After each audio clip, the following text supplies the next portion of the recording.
about the primary deficit this country faces. This is a deficit in jobs. There's a deficit in jobs. There are roughly 14 million people officially unemployed in this country. Now, I know you know the numbers, so let me tell you how to think about it. Line those people up shoulder to shoulder, starting in San Diego, California.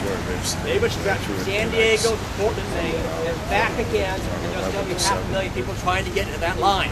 That's how serious this problem is. That is a tragedy. That is a tragedy. So, what is the cause of that? There's one primary cause, that is the huge growth in inequality in this country over the last 35 years. The top 1% went from getting about 8.5% of total income to between 22 and 24% of total income. That means that every year, that 1% of the population is getting $1 trillion, $1.5 trillion more dollars than they used to get. So what did they do with that? Did they create jobs? No. So when John Boehner or somebody says to the job creators, they had their chance. They had their chance for 35 years and they did do it. They won't do it. But what did they do with it? Well, they spent some of it in yachts and nice places, and 15 houses. But what they did a lot of it with, this is what we're getting what Dylan's talking about, is they engaged in financial speculation. They engaged in trading.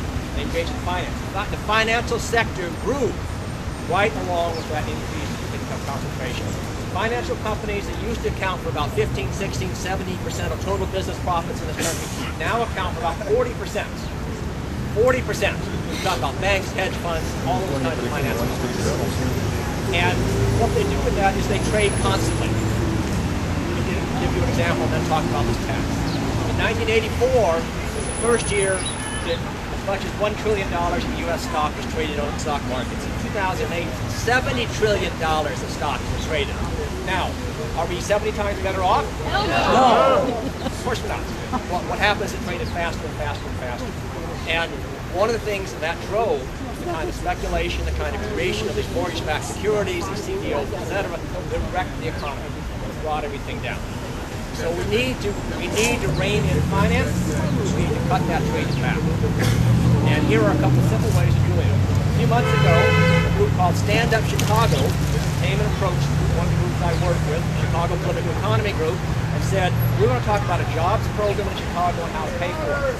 And we said, the way you do it is you figure out who is unemployed and what skills they have, and then you talk about a tax on the trading of derivative products that are traded on the Chicago Mercantile Exchange, the Chicago Board Options Exchange. A small tax, 25 cents on each contract.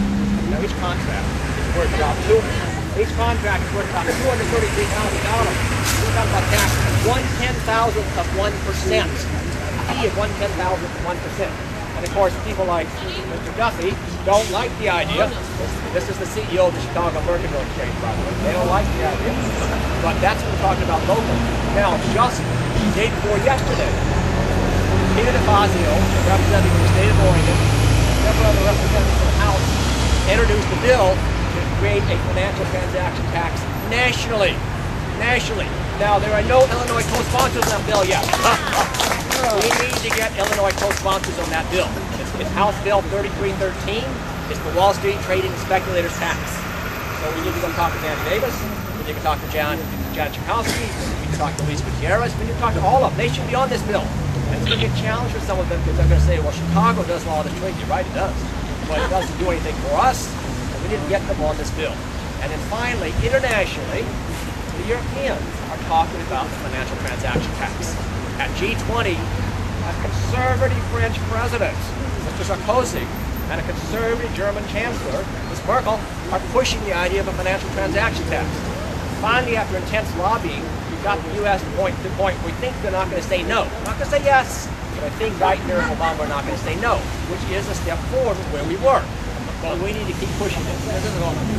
Because this financial transaction tax will A, raise money that we can B, use to put people to work. And when I say put people to work, I don't mean feed the horses so the sparrows will eat. I don't mean trickle-down economics. I mean is you hire people directly to do the work that needs to be done. They understood that in the 30s. FDR understood that perfectly well in the 30s. Harry Hopkins understood that in the 30s. We need to do that today. There is work to be done. One simple example. We heard a gentleman a minute ago, he's unemployed construction workers. There are thousands of unemployed construction workers in the Chicago area, and there are thousands of houses that need refurbishing. Thousands of houses in foreclosure. All we need to do is put them together, money we can raise from a financial transaction tax. So that's my message to you this morning. We need to go out and push this because it'll also rein in the trading. Will probably stop the kind of high-speed flash trading that does nothing except take money from everybody else. So support this. Let's get people put back to work. Let's get this economy going again. Let's rein in crime. Thank you.